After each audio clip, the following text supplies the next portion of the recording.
Hi, Paul Satkis, Good News Broadcast. This is a very important interview. There's no question that COVID-19 has caused financial challenges. I would even say stress and hardships. A new survey reveals how much the pandemic has impacted American financial resilience. The results may surprise you. We're going to learn some tips and about your own financial outlook and future, long term. I don't usually read the beginning of these things, but the point is that this is serious stuff. And we're talking to Shelly Eweka, Director of Financial Planning Strategy at TIAA. Hi, Shelly Ann. Good morning. How are you? I'm wonderful. Good morning. Our financial life is our life. I'd say bottom line. It is food on the table. It's a roof over your head, if you're so fortunate. And this is quite serious. So you did a survey, and I will say straight up that I am with TIAA from my public television background with PBS, Channel 13. And you are a great company, and you're also a socially corporate responsible company, too. So thank you very much for doing this interview. You didn't know that. But in any case, I'll say that, because financial, they want you to always say everything, right? Keep it up front. And you're a professional in this way, and you lead a real team. So tell us about the survey and help us during this most difficult time. Well, what we found is that Americans' financial stability has been quite shaken during this past 9 months. In the survey, what we did is we looked at a cross-section of Americans who make at least $40,000 per year, and the majority of these people had some kind of financial stress, like you mentioned, during the pandemic. We're talking about solidly middle-class Americans who are struggling. And we found that 80% say that the pandemic has changed their views about what's important in life as it relates to their finances. And most of them want to save more. They view their emergency funds as more important than ever, and they place more value on being financially resilient. We do have some good news, and that is that more households now have an emergency fund. We saw an increase from 69% prior to the pandemic to 77% now. And these are just some of the key findings from the Financial Resiliency Survey. So even during this difficult time, and not everybody's working, and not everybody's getting even paid what they used to be getting paid, people are saying they're gonna put $1 away somewhere. That they are doing it. Mm-hmm. And what we've come up with is, we want people to focus on 4 things, 4 main ways for them to achieve financial stability now in the short term and also in the long term. Okay. And so what you talked about is pulling $1 away. Well, first, increase your retirement savings, because we know that over a long term, even a very small contribution can really add up. So we don't want people to get discouraged if they can only put a little bit aside, right?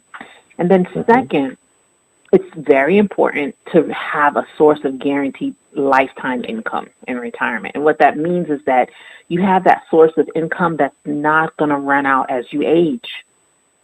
Third, again, build that emergency fund.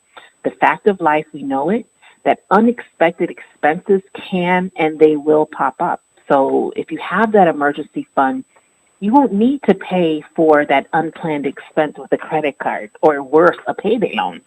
And then fourth, pay down the debt. Now, I realize it can be overwhelming, but start with the loan with the highest interest rate. And then if you really need help, get help from a credit counselor. Because as we look ahead into the new year, these 4 steps are really going to help people work towards better financial resilience. And I'm a definite proponent for working with somebody that knows what they're doing. Because you might know what you're doing in selling something, selling clothes, and you might know what you're doing in whatever profession you have, teacher.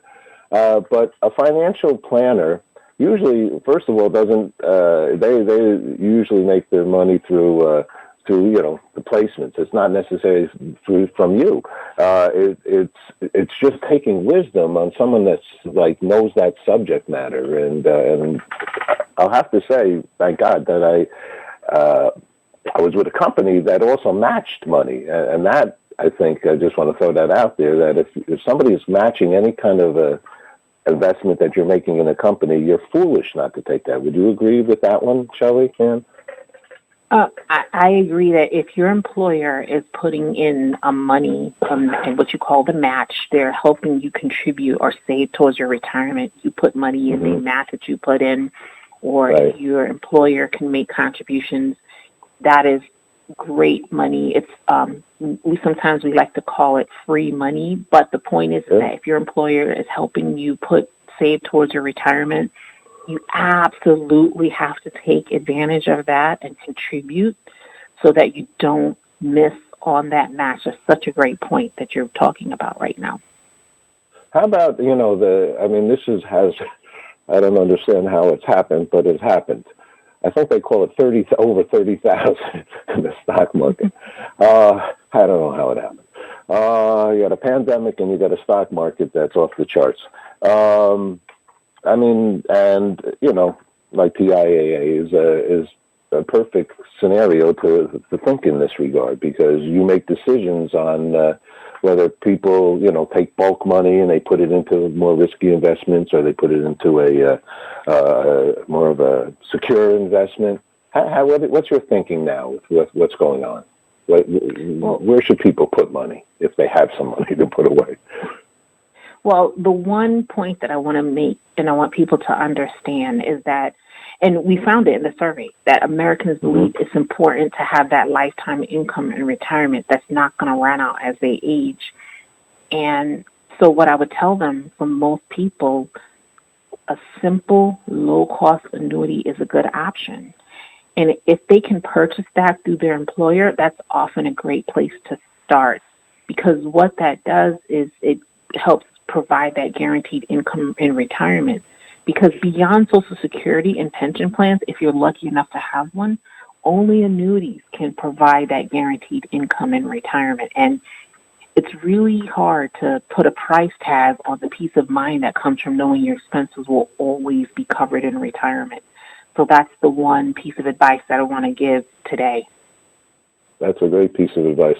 And for those young people, I remember somebody coming to me in my 20s and saying, look, if you put away, $1,000 or whatever it was at that time, okay? I think I was only making $11,000 at CBS, and I had a big job there in the 70s. In any case, they said, by the time you're 65, this is going to be $250,000. I said, what are you talking about? It's true, I think.